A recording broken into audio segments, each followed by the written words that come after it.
sortent en Inde aujourd'hui, la 5e puissance économique du monde qui n'est pas épargnée par les droits de douane américains avec un nouveau taux qui s'applique donc dès aujourd'hui, 26%. New Delhi encaisse, préfère ne pas réagir, à l'inverse des Chinois et des Européens. Bonjour Olivier Dallage. Bonjour. Merci beaucoup d'être sur notre plateau, chercheur associé à l'IRIS, spécialiste de l'Inde, pays qui a adopté donc une position originale en évitant le bras de fer avec Trump. C'était la meilleure chose à faire ?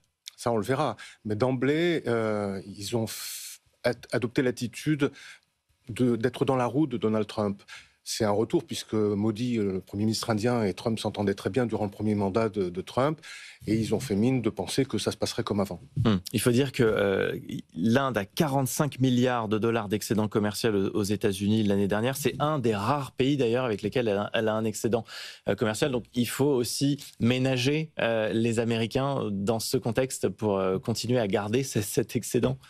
C'est essentiel parce que tout simplement, l'emploi des Indiens en dépend et le taux de croissance qui semble élevé est en fait à peine suffisant pour maintenir l'emploi au niveau actuel. Il y a beaucoup de chômeurs, notamment chez les jeunes.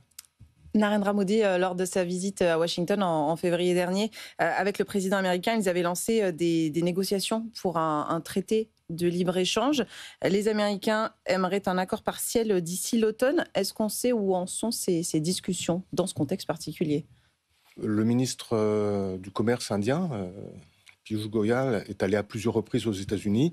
De ce qu'on voit dans la presse, pour l'instant, ça n'a pas débouché sur grand-chose.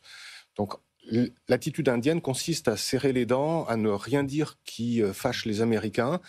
Et même ces 26% de droits de douane qui s'appliquent à partir d'aujourd'hui, ils ont fait mine de prendre ça pour une bonne nouvelle, puisque c'est quand même moins que le Vietnam ou la Chine. Bien sûr, la Chine dont on parle beaucoup ce matin, qui prend en pleine face 104% de droits de douane appliqués par Donald Trump. Dans ce contexte aussi, l'Inde est un allié puissant quand même, toujours pour les Américains face à la Chine. Le terme d'allié en Inde, ça passe pas très bien, puisque l'Inde n'est alliée de personne.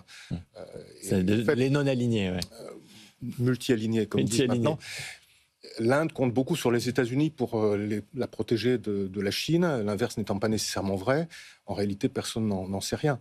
Pour revenir aux droits de douane, l'Inde ambitionne désormais de fabriquer un quart des iPhones en Inde, puisque le marché chinois va se fermer.